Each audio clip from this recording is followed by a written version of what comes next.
السلام عليكم. هندي كيسان أكم جرتو؟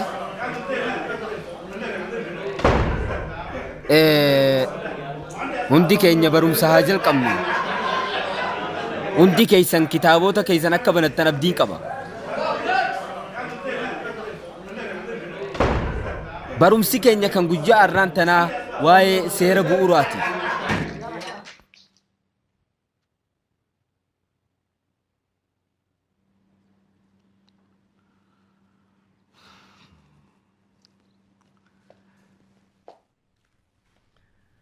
هايه بقى واي كله راحة بنو فايدان كله جرانا نانو أبتدأ بربادو نجرا لبني على مدابو هم بالجاتا سدي جماعة تمير علم لومي مريندا أفر هاي تاتي غرو دللا البوف نملا ما نبر باتشسا جرانا كينيرو تكنا بدنا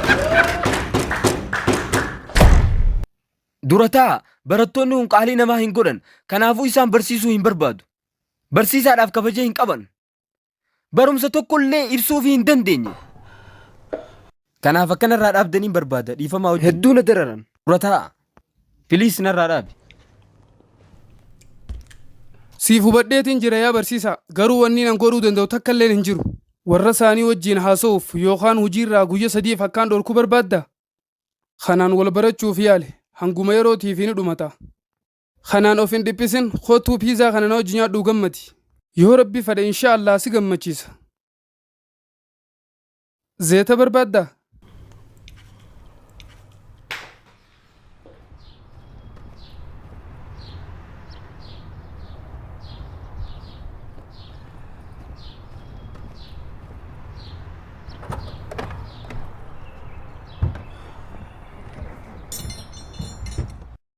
برسيسان كن يوكو كان قوم الرئيس الجرا fayyaa sitti haa ta'u yaa ustaaz برسا كاميرا لال سي ورا akkasuma gommaa fuulduraallee hin dagatin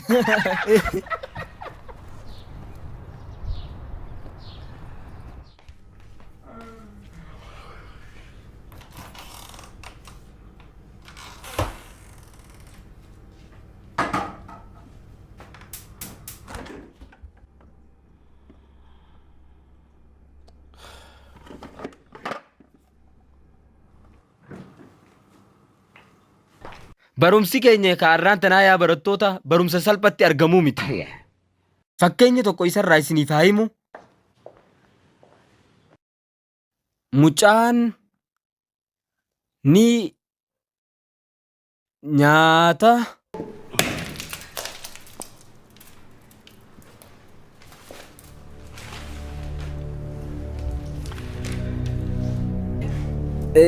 waa'ee killee kaleessa akka gaarii dubbannee natti fakkaata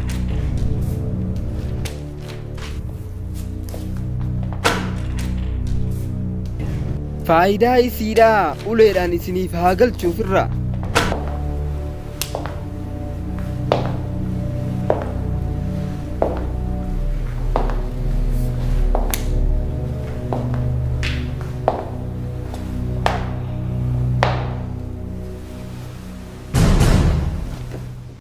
ما شاء الله قوي كل دلة كان ميقام بيته قرشي دبتك كفانين بيته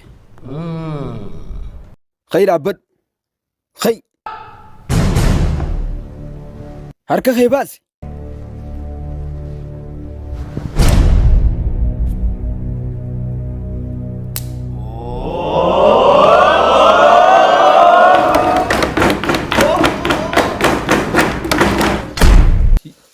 fudhatama hin qabu yaa barsiisa yoo wanni jettu dhugaate isaaniifis qixaaxa gurguddaa ni kennina mana murtiitti arraan tana mana murtii irratti warroottan dhiyaatan himatamtoota sadii irratti murtiin kenname wanni isaan itti himataman barsiisaa kabajuu dhabanii ulee isaa harkatti qabuudha lammaffaan killee karaa sirrii hin taaneen fayyadamuudha sadaffaan gommaa duuba konkolaataa barsiisaa uruudha osoo barsiisaan achi dhaabbachaa jiru kana qofaa miti haala mana barumsaatii nyaata ajajuudha ajajni isaan nyaata ajajataniis akka armaan gadiitti argamu labanii haala daabboo wajjiin foon bilchaataa 3, cimmaaqii timiraa 2 fi akkasuma loomii mirindaa 4. Kanaaf himatamtoonni qixaaxa asii gadii kana filachuu qabu. Murtii barattoonni barsiisota balleessuuf kennamu. Murtiin tokkoffaa mana hidhaa keessatti waggaa 12 turuudha. Hojii cimaa hojjechuu wajjin. Murtiin lammaffaa akka ijoolleetti tarbiyaadhaan mana barumsa daa'immaniitti irra deebi'anii isaan barachuudha. Manni murtii irraa dhumatee jira.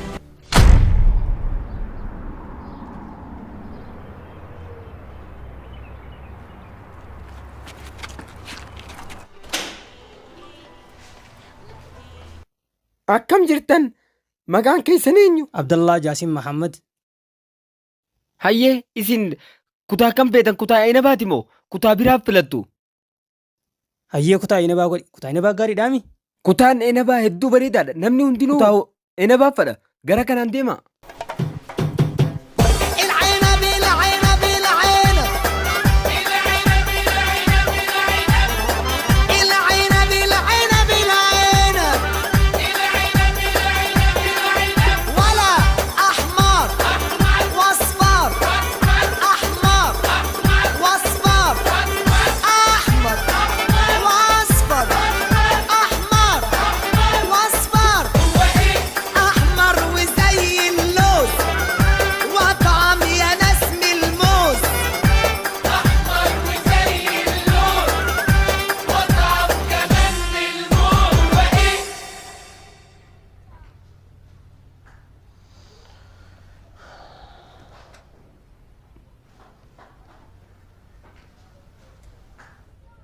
Maaliif akka abbaa kiyyaatti rifeensa fuularraa qabda?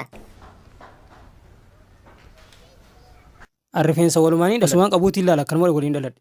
Hayyee siif galee fakkii haasoo kan itti fufi. Akkam bultan? Amantii barsiistu. Dhaabbadhu barsiistuun dhufte. Amaan bultanii barsiistu.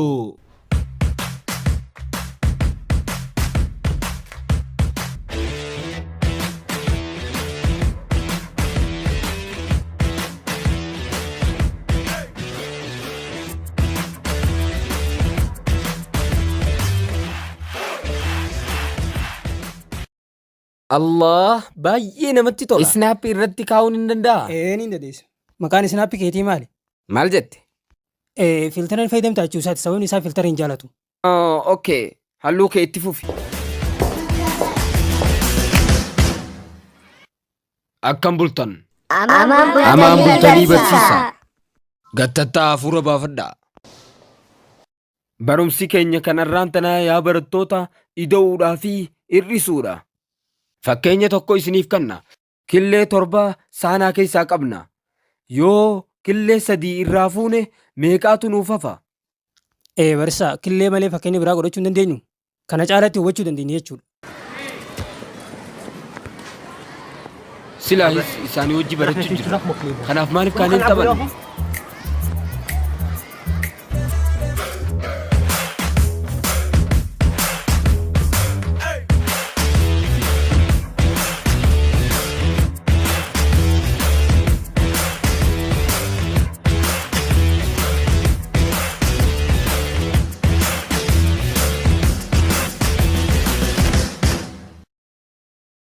Akkam bultan? Amaan bultanii barsiisa.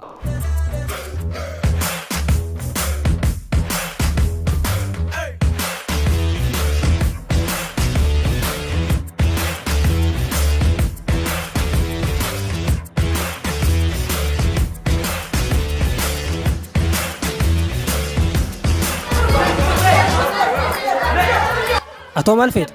Daabboo fi foon sanduusha. Laalti qaaqiyya. Sana asitti hin gurguramu supermarkeeta malee. Qattee aanoo. Deema.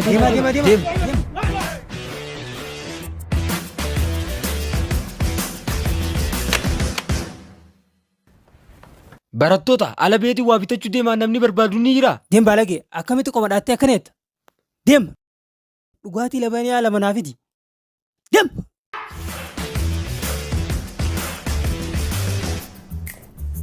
deebii waan jala sararamee.